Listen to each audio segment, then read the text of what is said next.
I want you to put yourself in a highly specific but incredibly common scenario. Right. If you're listening to this as a parent or caregiver, you probably know this exact moment intimately. Oh, absolutely. You're in a grocery store. Yeah. Or maybe you're just standing in your own living room, right? And a meltdown begins. Yeah, and it happens so fast. It does. You see the child's hands slam over their ears. Yeah. You see the intense, just frantic rocking.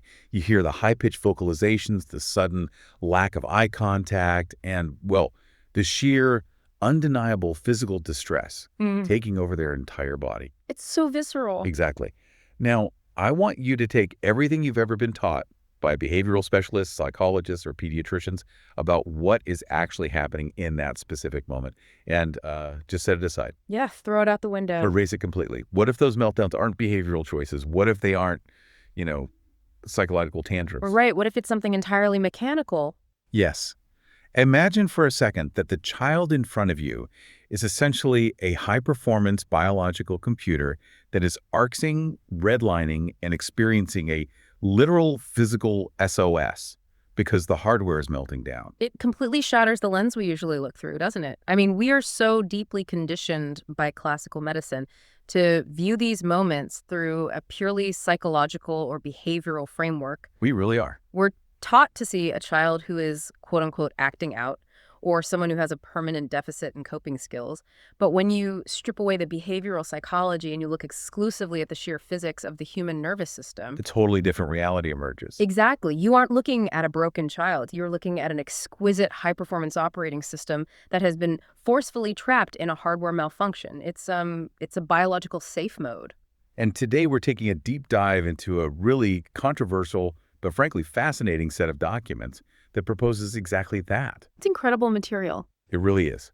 We're exploring a paper called The Phenomenology of Saturation, Phantom Pain, Signal Overload, and the Autistic Hellhole, written by a lead engineer named Pavel Abanik. We're also pulling from the broader master manuscript of what he calls the Unified Saturation Theory, or UST. Right. And our mission today is to flip the script for caregivers.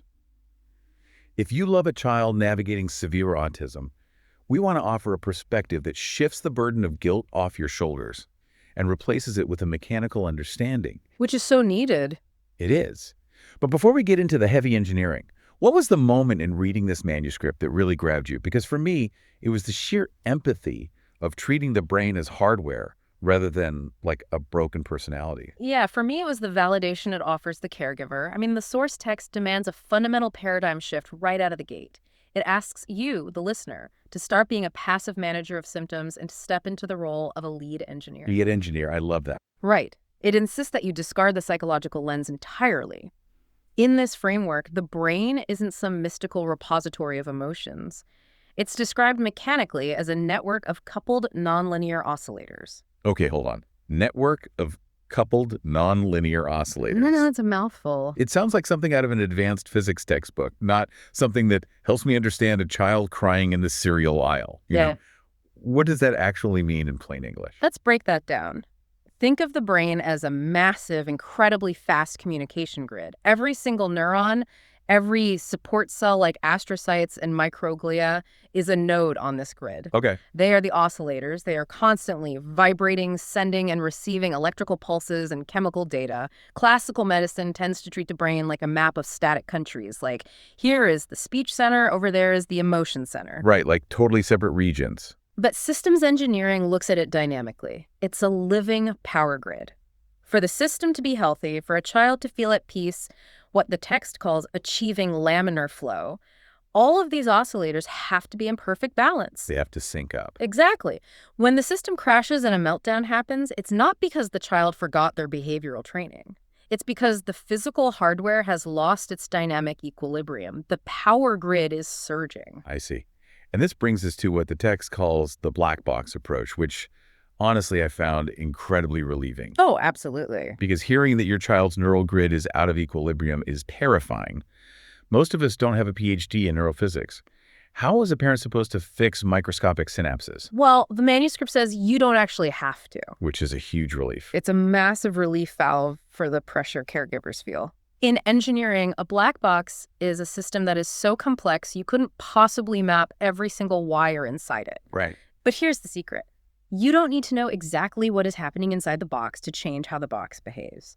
You only need to manipulate the inputs to change the outputs. It makes me think of my laptop, actually. Yeah. If I'm working and suddenly the laptop fan starts screaming like a jet engine and the casing gets hot to the touch and the screen freezes, I don't send the laptop to therapy to teach it how to be quiet. Right. You don't put it in a timeout. No. And I also don't pry open the casing and try to microscopically resolder the motherboard. I look at the inputs. Is the air vent blocked by a blanket? Mm-hmm. Is a power supply surging? Have I opened 40 different background applications that are frying the processor? I manage the environment and the inputs. So why aren't we doing this with the human nervous system? That analogy maps perfectly to the unified saturation theory. If a child is jittering, melting down, or entirely disconnected, it is because a physical hardware limit has been reached. The internal noise floor is too high. The processor is literally overheating. Yes, with electrical data. As the lead engineer, your job isn't to force the internal code of the brain to change through sheer willpower.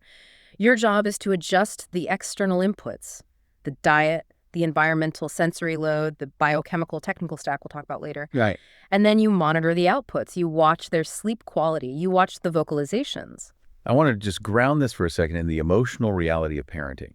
You try all the traditional interventions, you spend thousands of hours and dollars on behavioral therapies, and when it doesn't work, there's this profound guilt. It's devastating for families. You feel like you're failing, you feel like the child is just stubbornly broken. But adopting this mantra, I am not managing a behavior, I am calibrating a system that completely removes the blame. It does. It replaces all that exhaustion and confusion with a tangible schematic. And to really understand that schematic, the text takes us deep into what it calls the phenomenology of saturation. This is where the paper tries to explain the literal physical torture of what a child in sensory overload is actually experiencing. Yeah, this part was intense. Very. And the author, Pavel Banik, uses a medical parallel that might seem completely unrelated at first. To understand the autistic sensory experience, he says we have to look at phantom limb pain in amputees. I have to admit, when I read that, I tripped up. Phantom limb pain. How does someone missing a physical leg help us understand a child with a fully intact body covering their ears in a grocery store? It sounds like a leap, but it comes down to the bizarre physics of how the brain processes missing or distorted information. Let's look at the amputee. A soldier loses a leg, the physical limb, the nerves, the tissue, all gone. Right. Yet months later, that patient will report agonizing, burning, crushing pain in a foot that does not physically exist. Sure. For decades, classical medicine thought this was psychological grief. I mean, how can you have pain when there is no tissue to be damaged? Right. The basic logic we all learn is touch a hot stove, tissue burns, signal travels up the arm to the brain, you feel pain. No arm, no signal, no pain. But systems engineering proves that biological logic is flawed.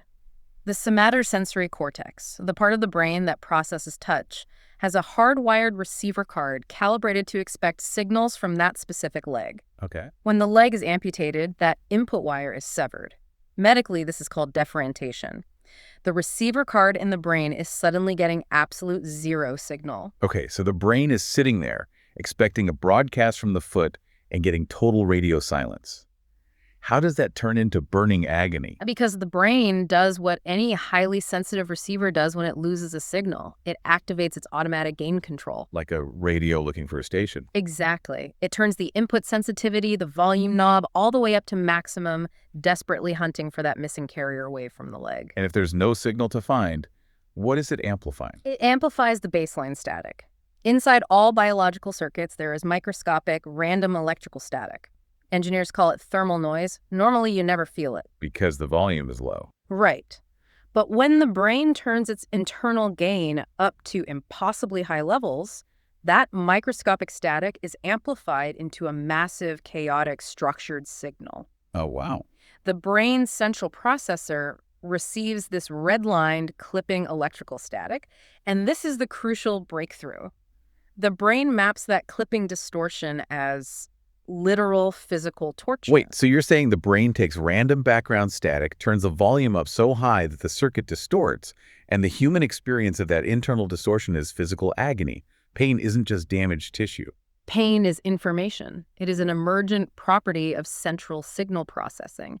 The actual physical presence of a burning foot is entirely optional. The amputee feels burning torture because their hardware's game is maxed out, causing the thermal noise to clip.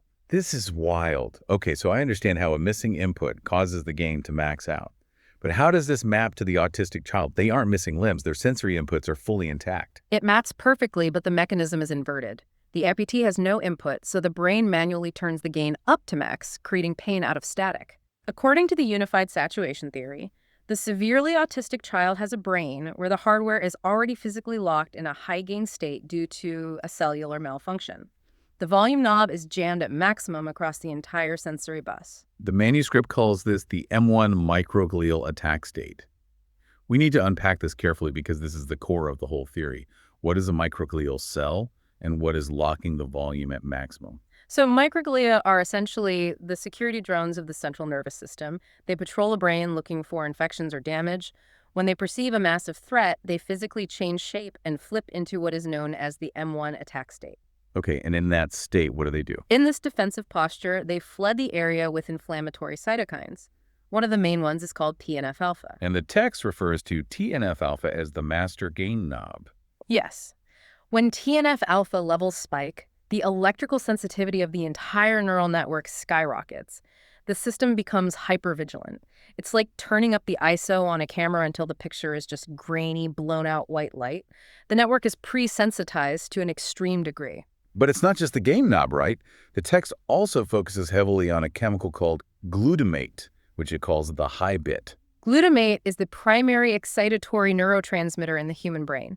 It is the fuel that makes neurons fire and send signals. Okay. In a healthy laminar flow state, a neuron releases glutamate to send a message across a synapse, and then the brain immediately cleans it up. It uses vacuum cleaners located on the support cells, the astrocytes. These specific vacuums are called EAT2 transporters. EAT2 vacuums, got it. So they suck up the glutamate so the signal stops firing. Exactly. But in this latched M1 attack state, those specific vacuums are disabled. They are downregulated or physically clogged. So the excitatory fuel, the glutamate, is just sitting there in the synapses, constantly triggering the neurons to fire over and over again. The synaptic cleft remains permanently depolarized. The system is flooded. This creates an impossibly high noise floor. The internal electrical static in the child's brain is deafening. That's terrifying. It is. So put the pieces together. You have a biological system where the baseline static is already near the absolute limit of what the hardware can handle because of the glutamate. And the microglial drones have turned the master gain knob, the TNF-alpha, Right. up to maximum. Exactly. The child is redlining while completely parked. They're presaturated. Which brings us back to the cereal aisle in the grocery store. Right. Imagine this child whose internal hardware is already operating at 99% capacity just to keep their heart beating and lungs breathing. Then, everyday environmental data enters that system. A fluorescent light flickering above the aisle, the low-frequency hum of the commercial refrigerators, the scratchy texture of the clothing tag on the back of their neck. To a healthy brain, these are tiny, manageable ripples of data. But to the presaturated autistic brain, Those tiny ripples are multiplied by that redlined gain knob. The incoming sensory signal instantly hits the hardware's maximum voltage ceiling. Engineers call this ceiling VCC. Oh. When an electrical signal hits the ceiling and physically cannot go any higher, it gets crushed against the limit. It clips. I know this from audio engineering, actually. If you take an amplifier and push the signal way too hard, it clips against the power rails. The top of the sound wave gets chopped off flat. Exactly. And the result is harmonic distortion. It sounds like a harsh, screeching, chaotic burst of noise, like blowing out a core speaker. And here is the tragedy of the phenomenology of saturation. To the child's central processing unit, this electrical clipping is not just an auditory annoyance or a bright light. Just like the amputee's brain maps maxed out static as a burning foot, the autistic child's nociceptive pathways map this harmonic sensory distortion as literal, blinding, physical trauma. The text uses this phrase, the sensory bus is arsing, the brain is quite literally on fire. When you sit with that image, it is devastating. It really is. It completely reformats how you view a meltdown. We look at a child screaming and throwing themselves on the floor in a store, and society tells us they're throwing a tantrum because they want a toy, or they are just psychologically overwhelmed. Yeah, that they just need to self-soothe. Right. But what you're saying, based on this engineering model, is that if we hook them up to diagnostic equipment, we would see them experiencing physical torture. They are prisoners in their own bodies. The manuscript uses a thought experiment that is very hard to shake. It asks you to imagine taking a neurotypical adult, taping heavy headphones to their ears, blasting 120 decibels of distorted static, shining stadium strobe lights directly into their dilated eyes, wrapping their skin in fiberglass insulation, and then strapping them to a chair so they can't move. That adult would experience immediate panic, fight or flight terror, and physical agony. They would call it torture. But the crucial difference is the escape vector. That adult knows the source of the pain is external. They can rip the headphones off. They can close their eyes. They can scream for someone to turn off the lights. But for the autistic child, the screaming amplifier is inside their own brain stem. The red line static is being generated by their own neurovascular unit. They cannot run away from their own brain. They can't just step out of the room. No. They cannot cover their ears to block out a sound that is being amplified into a migraine by their own internal hardware. They have absolutely no escape vector. The biological safe mode has become a claustrophobic cage. Reading this section made me genuinely angry about how classical interventions sometimes treat these kids. If a child is experiencing a literal electrical fire in their nervous system, isn't traditional behavioral therapy where a well-meaning therapist might demand a child sit with quiet hands, stop rocking, and make eye contact while they are melting down? Isn't that the equivalent of demanding an amputee stop pretending to be in pain? The author of the manuscript makes exactly that argument, and very forcefully. To attempt to extinguish a meltdown through behavioral compliance when that meltdown is a biological SOS from an arcsing nervous system is a profound and fundamental misunderstanding of the hardware. It's cruel, honestly. Punishing a meltdown is punishing a biological cry for help. You are demanding that the child ignore the fact that their internal diagnostic systems are telling them they are on fire. So if they can't run away from the amplifier inside their own head, what do? How does a human being survive this hellhole of static? They engineer a physical workaround, and this brings us to one of the most misunderstood phenomena in neurodivergence: stimming. The repetitive rocking, the aggressive hand flapping, humming, making high-frequency vocal sounds. Classically, these are labeled as disruptive autistic behaviors, things that need to be redirected so the child can integrate and appear more normal in a classroom. But from a systems engineering perspective, stimming is an incredibly logical, brilliant, and necessary survival mechanism. The manuscript reframes these repetitive motions using a concept called stochastic resonance. Okay, stochastic resonance. That sounds like quantum physics. Let's ground that. What does it actually mean? In signal processing, like in radar or sonar systems, if your receiver is completely blinded by white noise or chaotic static, you can actually recover a weak underlying signal by intentionally injecting a very predictable high-amplitude rhythmic noise into the circuit. Wait, really? It sounds completely counterintuitive. Why add noise to cut through noise? I know, but the predictable frequency of the new noise actually boosts the weak signal above the detection threshold so the system can read it again. It makes me think of an old CRT television, the big, heavy box TVs from the 90s. Sometimes the picture would scramble and turn into pure static snow. And what did everyone instinctively do? You smack the side of it. We smacked the side of the TV. You hit it hard, creating a massive single physical vibration, and suddenly the picture would snap into alignment. Are you saying the child isn't misbehaving? They are manually smacking the side of the TV to find their own physical boundaries? That is exactly what they are doing. The child's internal system is blinded by the static of glutamate and TNF-alpha. Because the noise is so high, they literally lose their spatial orientation. They can't feel their own body. Right. They cannot feel where their physical body ends and the room begins because the internal sensory map is so distorted. So they initiate a predictable high-amplitude physical vibration. They rock back and forth with intense force. They flap their hands. They generate a high-frequency vocal carrier wave, that repetitive E sound. Right, the vocal stimming. They are creating a dominant frequency that is so loud and so rhythmic that it temporarily overrides the chaotic internal static. They're acting as their own lead engineer. They are physically trying to ground an arcsing motherboard just so they can feel their own presence in the room. Yes. But the text goes deeper into the physical wiring to explain why the static is blurring their spatial orientation so badly. It describes a structural wiring issue that develops in the saturated brain, which it calls the rat's nest. The rat's nest. Like the tangled cables behind an entertainment center. Very much like that. In a healthy, developing human brain, there is a critical process called synaptic pruning. As a baby grows, the brain creates millions of excess neural connections. To make the network fast and efficient, the microglial drones go through and prune, or cut away the connections that aren't being used frequently. Okay, so it cleans up the network. Right. This leaves sleek, well-insulated, highly efficient pathways. To know which wires to cut, the brain uses microscopic chemical sticky notes called complement tags, specifically tags known as C1q and C3. So the tags mark the unused wires for demolition. But in a saturated brain, something corrupts this process. Because the system is flooded with glutamate, because the baseline electrical static is so incredibly high, the brain's diagnostic system is fooled. It thinks all the connections are firing and being used all the time.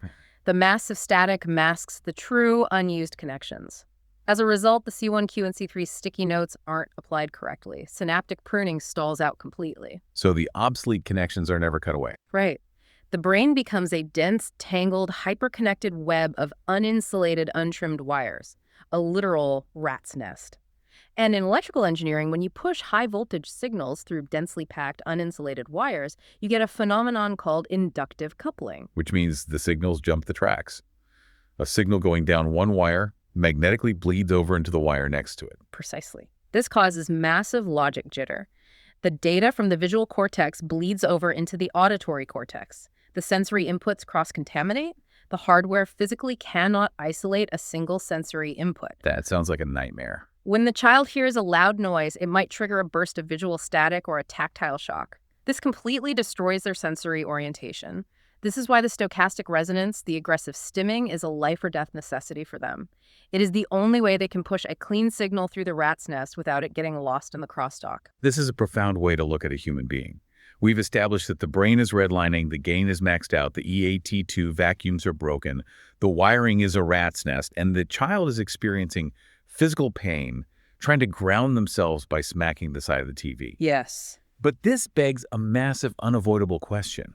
How does a healthy, developing human system crash into this nightmare state in the first place? Yeah. How do we go from a functional biological computer to a system locked in an arcing fire?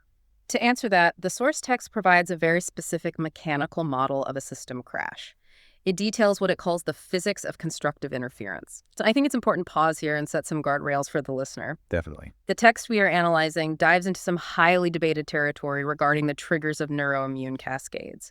We are going to walk through the engineering simulation exactly as the lead engineer, Pavel Banetic, lays it out for a hypothetical patient he calls System 07. Right, and just to be clear, we are tracing his mechanical math of how a system latches.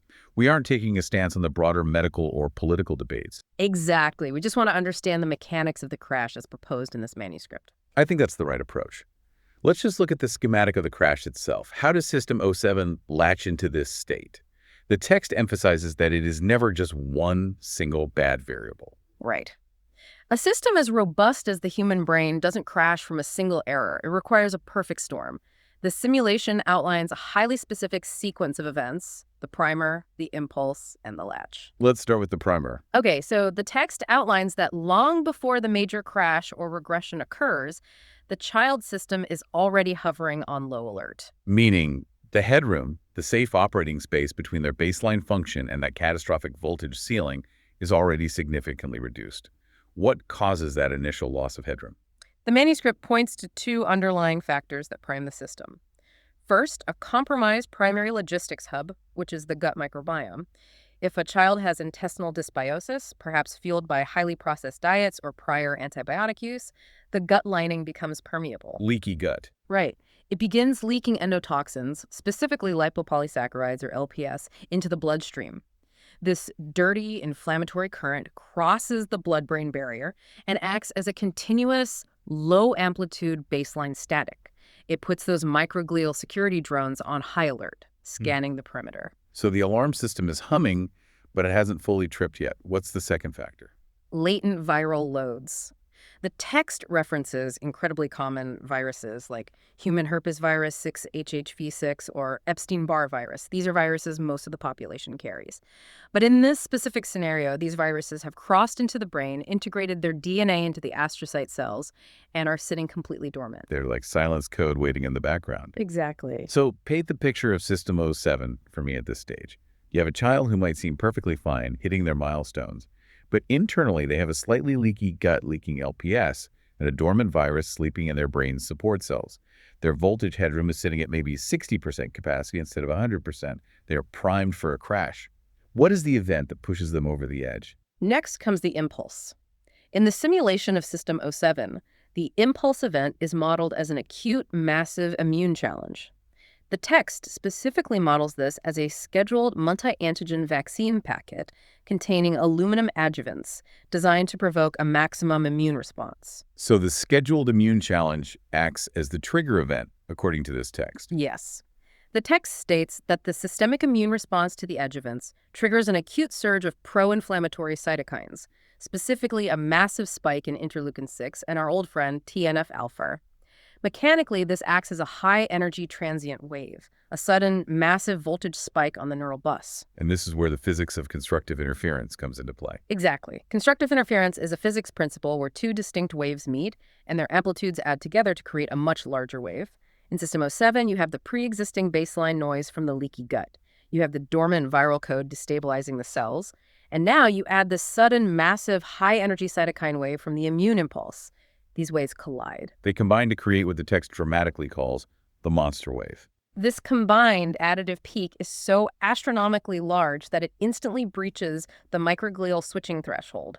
It violently hits the VCC ceiling. And when it hits that ceiling, the system breaks. Mm-hmm. The circuit breaker trips. But it doesn't just trip, it latches. This is the final phase. The latch. The acute cytokine storm is so severe that it acts as a cellular stress signal, causing epigenetic chromatin remodeling inside the cells. That silenced viral code, the HHV6 sleeping in the astrocytes, is forcefully awakened by the stress. It begins actively replicating right inside the brain's support cells. So the sleeping virus wakes up and starts generating its own static inside the hardware. Yes, the text calls this active biological EMI, or electromagnetic interference. And this active viral replication does something catastrophic. The viral proteins physically damage or downregulate those EAT2 vacuums on the astrocytes. The exact vacuums that are supposed to be cleaning up the excitatory glutamate fuel. They fail completely. The vacuums shut down, glutamate floods the system, the microglia flip permanently into the M1 attack state, turning the master gain knob up to maximum. And because the system's cooling and damping capacities are entirely overwhelmed by the active viral replication, the circuit physically latches into this defensive posture. So it's stuck. It enters a state of hysteresis. The system recalibrates its baseline to this high-gain, red-line setting as a permanent survival mechanism against what it perceives as an active brain infection. Let me make sure I'm tracking the engineering here. It is the perfect tragic storm. You have a baseline hum of gut inflammation meeting a sudden, massive immune spike. That collision wakes up a dormant virus in the brain. The virus breaks the vacuum cleaners. The broken vacuums flood the engine with excitatory fuel, and the brain's circuit breaker permanently fuses in the on-end position to try and fight off the chaos. That is the mechanical simulation presented in the text. The child is not suffering from irreversible brain damage. They're suffering from a persistent system overload caused by a biological firmware hijack. The underlying hardware is fully intact, but the software is trapped in an emergency state. It is an incredibly detailed and frankly terrifying sequence to imagine happening inside a child.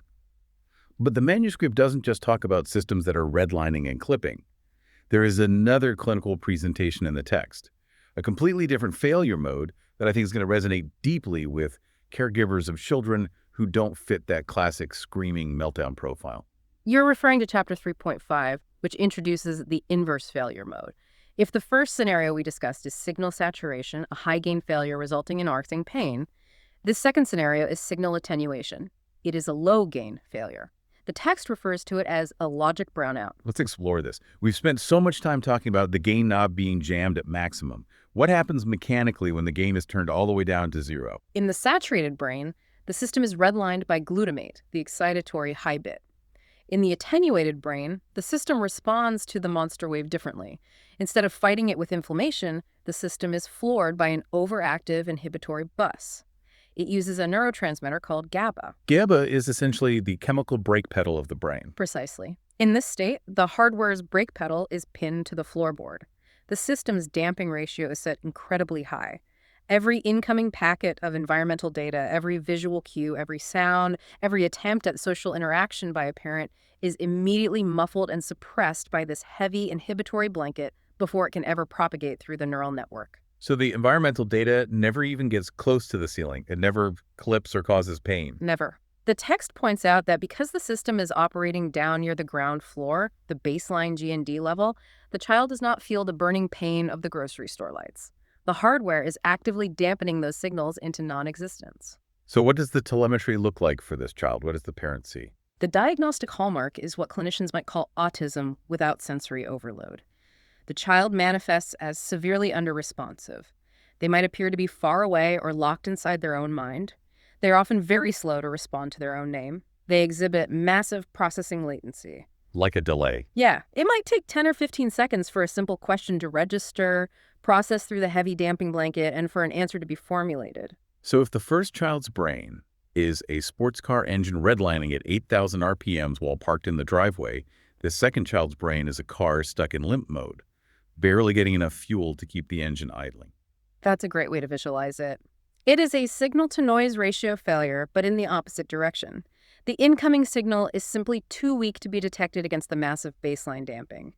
The incoming data fails to cross the detection threshold required for conscious awareness. I think taking a moment to connect this back to the listener is so crucial. If you are a caregiver of a child who is passive, who seems disconnected or under-responsive, the darkest fear is that they simply don't have the capacity to connect, that the hardware just isn't there. But this text is profoundly reassuring on that front. It is. Your child's hardware is also fully intact. Right? They aren't missing the native social or speech apps. They were just trapped at the ground floor. Their system decided that the only way to survive the initial crash was to shut down the communication bus entirely to conserve energy and protect the core kernel of the brain. It is a defensive shutdown. Whether the brain chooses high-gain saturation or low-gain attenuation, both are intelligent biological survival mechanisms. They are just incredibly limiting ones. And the beauty of viewing this as an engineering problem is that if we know exactly how the system latched into this state, we can theoretically reverse engineer a protocol to unlatch it. And that brings us to the most practical and hopeful part of this deep dive. The calibration protocol. How do we fix the hardware? Up to this point, we've described a devastating locked-in biological cage, but the text is titled The Engineering of Neurorecovery. It claims there is a roadmap out. And before it even outlines the steps, the text offers a stunning proof of concept that this recovery is physically possible right now. It relies on a medical phenomenon called the Zolpidem paradox. The Zolpidem paradox is really the cornerstone of the author's belief that the autistic brain is not permanently broken. Zolpidem is the generic chemical name for Ambien, the incredibly common prescription sleep aid.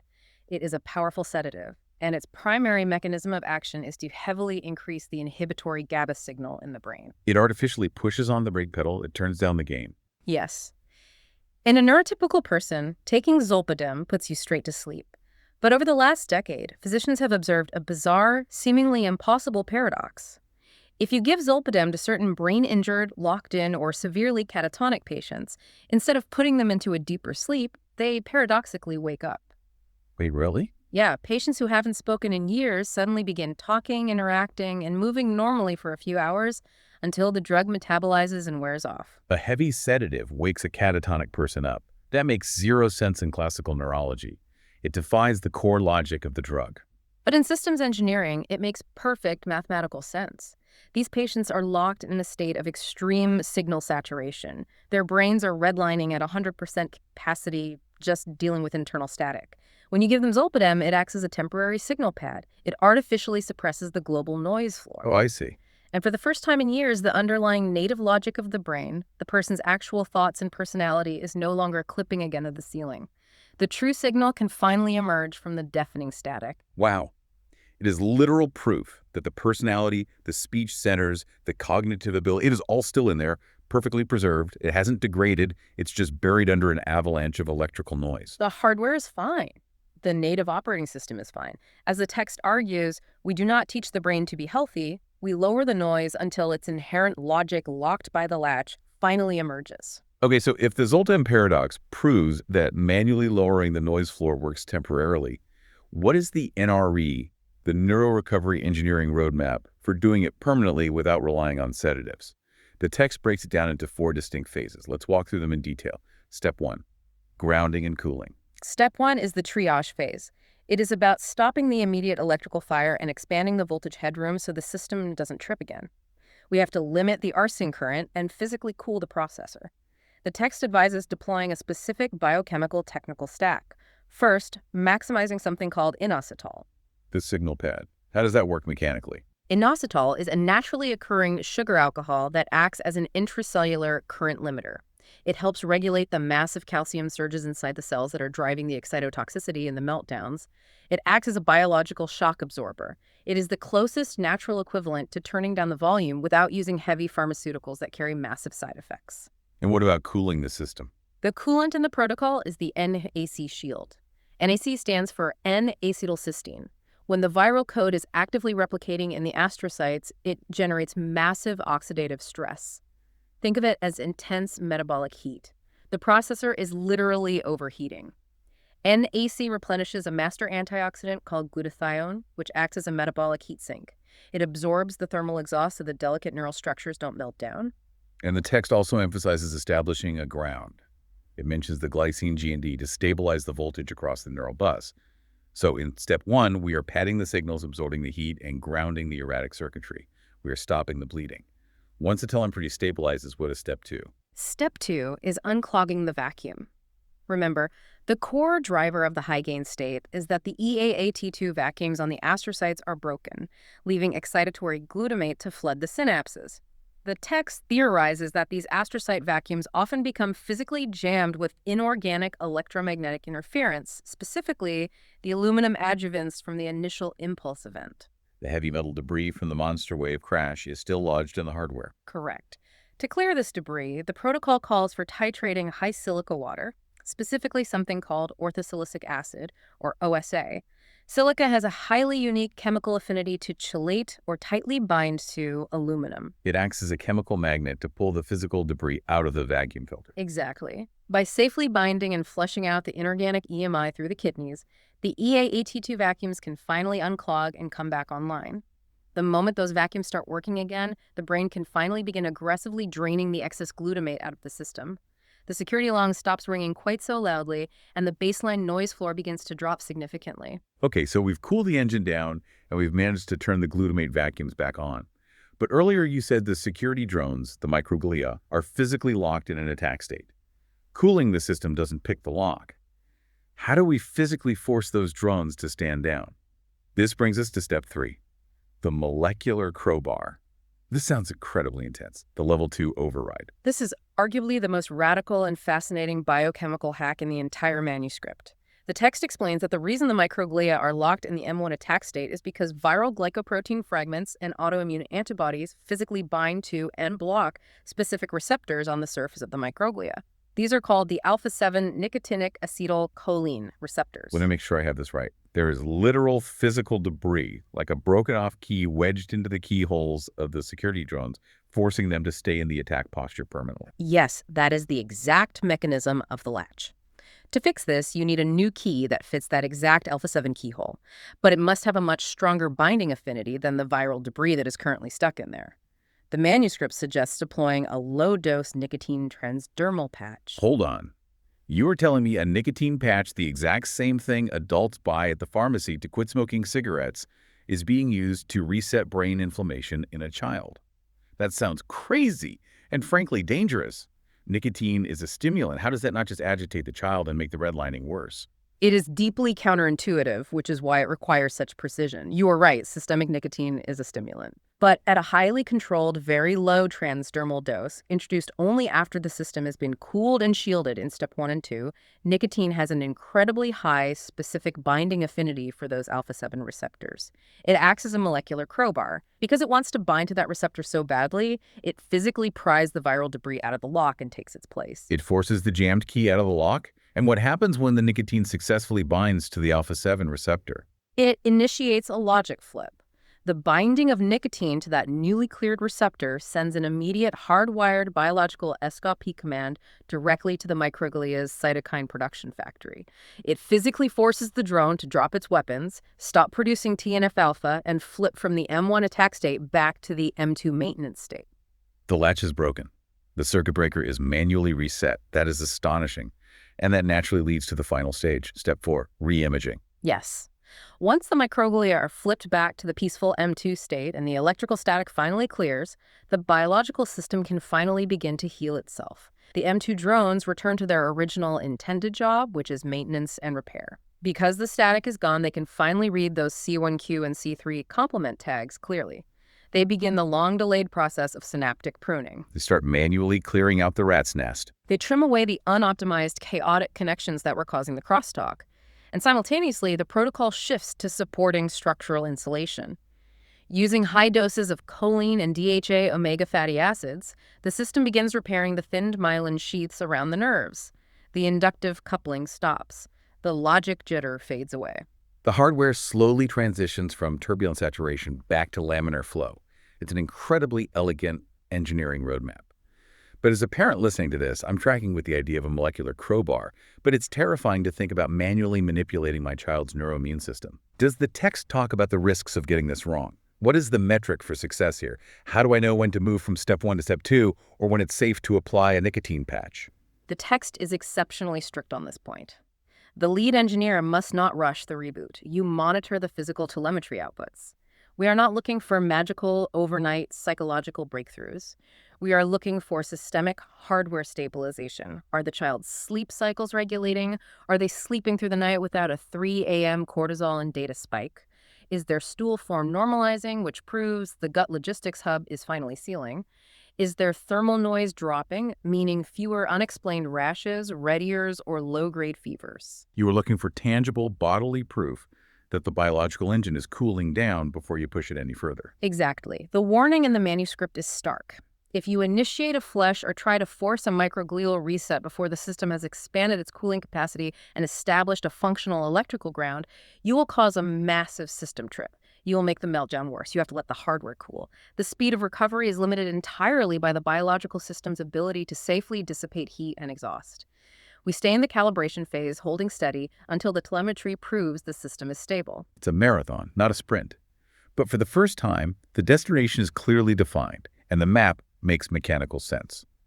As we wrap up this deep dive, I want to recapitulate the primary message of this entire manuscript, because beneath all the talk of oscillators, voltage ceilings, and molecular crowbars, it is one of the most profoundly empathetic things I have ever read regarding neurodivergence.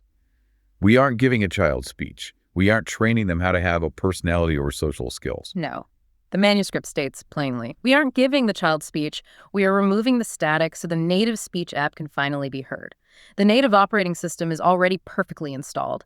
The social kernel, the child's unique personality, the desire to connect it is all already there, intact, waiting. The body is the master engineer. We just need to give it the right environment to run its own repair protocols. If you are a caregiver listening to this, NRE gives you a powerful, validating message. You are doing an incredible job. You have been managing a complex biological system that is redlining, a system experiencing invisible, agonizing phantom pain, and you have loved that child through it every single day. You do not have to fix their mind. You just have to be the lead engineer who clears the windshield, stabilizes the power grid, and gives the physical body the quiet, clean room it needs to find its own way home. As the text beautifully concludes, do not try to drive the car. Simply fix the alignment and let the system find its own way home. It is a massive shift from trying to control a human being to simply facilitating their biological homeostasis. It is a total paradigm shift. And it leaves me with one final provocative thought to mull over. If the human body's internal safe mode is brilliant enough to sacrifice external communication, to literally lock a child in an internal cage in order to protect its core kernel from a massive systemic electrical fire, what other chronic, supposedly incurable medical conditions are we completely misunderstanding today? How many other diseases are we busy punishing the symptoms of, trying to drug away the behaviors, instead of respecting the brilliance of the system and looking for the latch? When you truly internalize the idea that neurological symptoms are just state change outputs of an open circuit network trying to survive, the entire landscape of modern medicine changes. It changes absolutely everything. Thanks for diving into this with me. Until next time.